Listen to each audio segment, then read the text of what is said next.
Hi there, everyone. My name is Alex Sloley. I'm an Agile coach from Sydney, Australia. I'm thrilled to be here today because I'm going to be talking about something that's very personal for me. And welcome to Dammit, Jim. I'm an Agile coach, not a doctor. Well, I don't know. You may not be familiar with this TV show, but that's the doctor from Star Trek. And this doctor has a problem with his captain because his captain is always asking him to do things that he probably shouldn't do and probably can't do because he's a doctor and he's not an engineer and he's not a warp drive specialist and he doesn't know how to fix teleporters. Now, okay, I'm probably showing my age because this TV show is really, really old. It's from the 1960s. So if you're a little bit younger, you might be familiar with a newer image. And that's this. There you go. That's the Star Trek from our current times, and that's the Doctor from our current era. But he has the same problem that all Agile coaches do. The captain always asks him to do stuff he probably shouldn't and maybe wouldn't and couldn't do. All right. So, welcome. This presentation is about coaching role anti-patterns. Now, these are all hard lessons I've learned myself over the years because I was asked to do these things. So I'm going to use real life stories to illustrate all these anti-patterns I discovered myself. So what are some of the things that your captain at your job might ask you to do that maybe you shouldn't do? Let's explore this together. Yeah, the first thing that comes to mind is when your captain asks you as the Agile coach to be a performance manager. So what does that mean, being a performance manager? I was at a client one time, and one of the people on one of the teams was on a performance improvement plan. If you're not familiar with a performance improvement plan, it's also known as a PIP. It's when someone on the team is about to get fired and human resources has created a plan for them, hopefully, to get better. So my captain asked me to coach this person on the team, to coach them through the performance improvement plan.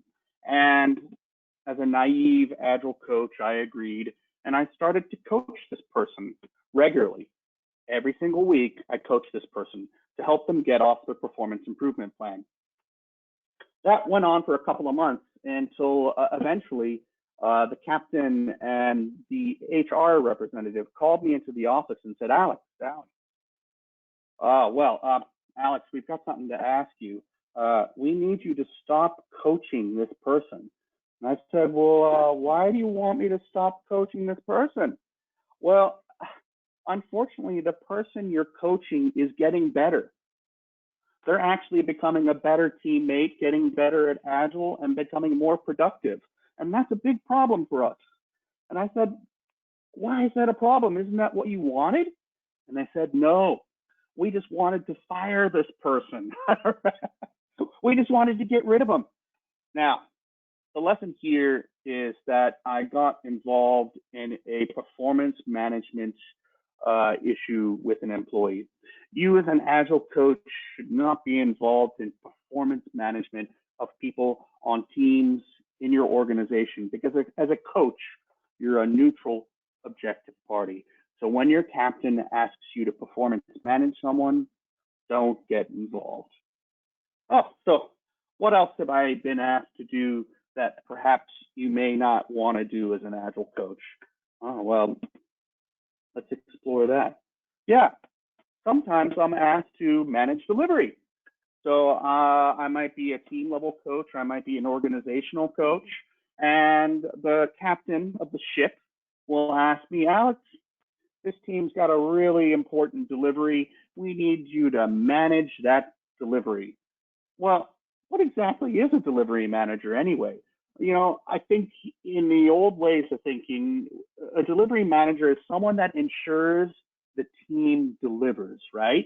So it has nothing to do with Agile. They might be using Agile or be an Agile team, but what that captain is asking that coach to do is to ensure that delivery happens, which means you're directly involved with what the team's doing in terms of like, you might actually start to manage them, right? This is a very tempting situation for an Agile coach. You've got to deliver something, make sure the team delivers. Your bacon is on the line. You might get fired, right? Because if you don't deliver that product, you might suffer as a consequence. But as an Agile coach, once again, you're supposed to be to the side and neutral and objective. You're helping teams figure out how to deliver themselves. Just like a scrum master on a team shouldn't be really involved with delivering stuff on the team, an Agile coach is the exact same way. So when your captain asks you to start managing deliveries, whether it's on one team or many teams, that's a red flag for an Agile coach, because your title is Agile Coach and not Agile Delivery Manager. What else have I been asked to do over the years? The statistician, right?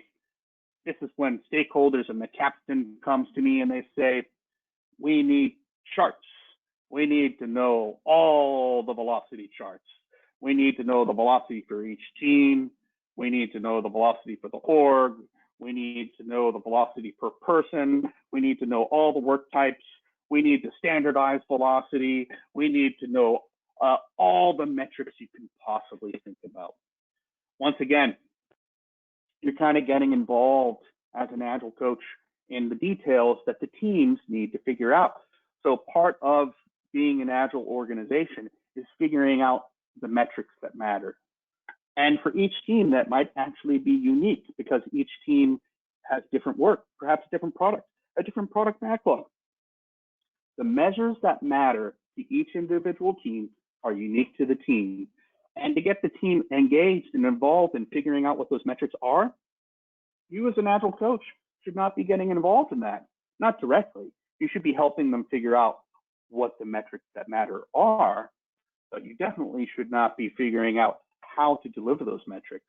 It's basically the same as being a delivery manager on a team. If you're getting involved in the day-to-day operational activities of the team, you're probably headed down a path where you're not actually coaching and you're directly managing a team.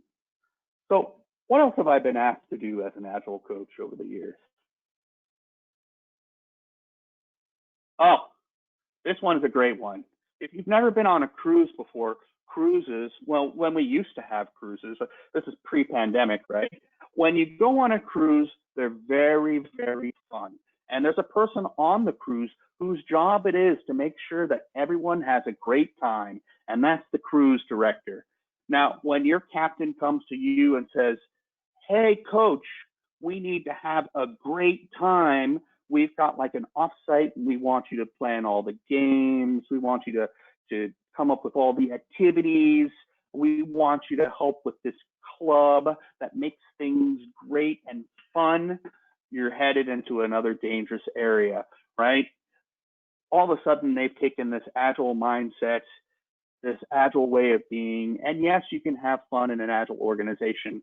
And they've kind of mistaken the whole point of Agile. They've kind of said, Agile is nothing but fun, and Agile coaches are fun.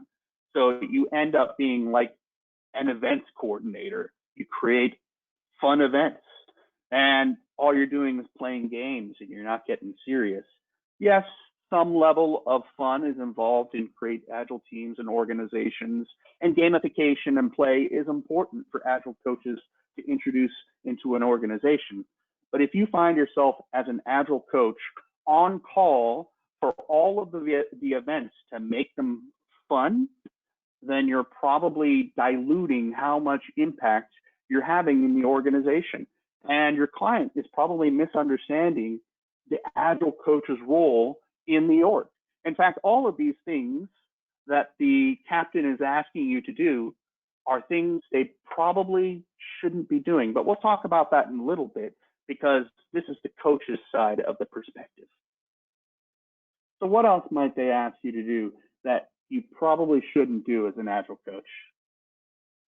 Yeah, this is where you're doing slide decks every single day. I was at a client once and it's a slippery slope. They ask you to create a slide deck for the operating model, right? And then you spend a week working on this awesome slide deck, and then they'll ask you for the slide deck on the plan for the Agile transformation. And then they'll ask you for the slide deck on the roles and responsibilities. And then they'll ask you for the slide deck on this. And then they'll ask you for the slide deck on the events and the ceremonies and the definition of done and the definition of ready. And pretty soon, you're just creating slide decks. You're just taking all your Agile expertise and knowledge. You're not really doing any coaching at all, and you're creating slide decks. At this client, when I woke up one morning and I discovered what I'd done, I'd made like 30 slide decks over 6 months, but I hadn't actually done any Agile coaching whatsoever. This slide deck phenomenon is mostly associated with clients who are into planning, right? The slide deck represents a plan, and they are essentially waterfall planning a transformation that's supposed to help the organization adopt Agile. So if you find yourself creating slide decks all the time, you're probably in a territory where the client is over planning. Now, there is a couple of techniques you can use to kind of get around this issue. Probably the most effective one I've used lately is I just tell the client that I'm terrible at PowerPoint. You know, I'm not the best at PowerPoint, but I'm not terrible either. But essentially what I'm telling them is I'm not going to be doing PowerPoints. And when I do PowerPoints, I make them extremely low fidelity, like this slide deck, a couple of words in image, right? You don't want to get into the mode where all you're doing as an Agile coach is creating slide decks or documentation or plans. Now, what else might this Agile coach be asked to do? I think this is the worst thing an Agile coach can be asked to do. It's when your client asks you to do whatever they want you to do, and it has nothing to do with Agile.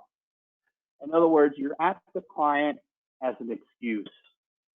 You're there to fulfill some reason, right? I've been at clients where they've had Agile transformations, and really all the client really wanted to do was to fire people, like do layoffs and fire a bunch of people, get rid of them, redundancies, whatever you call it, layoffs, redundancies, firing. The client just wanted to cut people. But when they hire the Agile coach, they say they want an Agile transformation, they want to discover new ways of working, create a great culture. But really, there's this hidden agenda. Now, this is probably the hardest coaching anti-pattern to figure out, because the client will come to you with all these kind of weird, strange requests that seem harmless. But you need to ask yourself, why are they asking me to do this thing? Why am I doing this? I've actually been in a situation where I was putting boxes of Kleenex and bottles of water in rooms and papering over windows so the client could have a mass layoff. And it wasn't until they asked me to do that that I figured out that's why I was actually at the client. It had nothing to do with Agile. It was so they could fire people.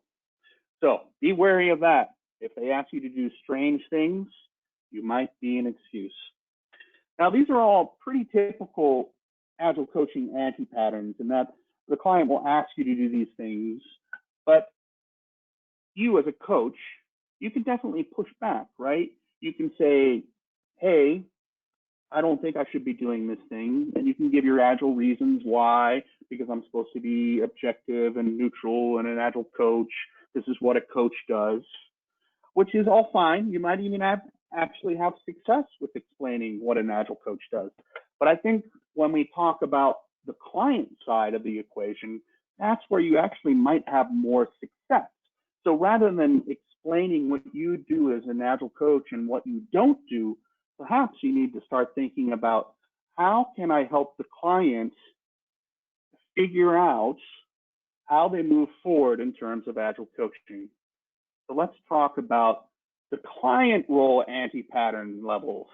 So all these anti-patterns in coaching are usually of the result of the client asking the coach to do something they shouldn't be doing. So why is the client asking the coach to do these things they shouldn't be doing?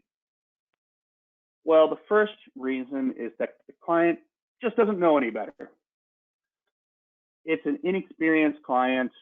They don't know what a coach does or doesn't do.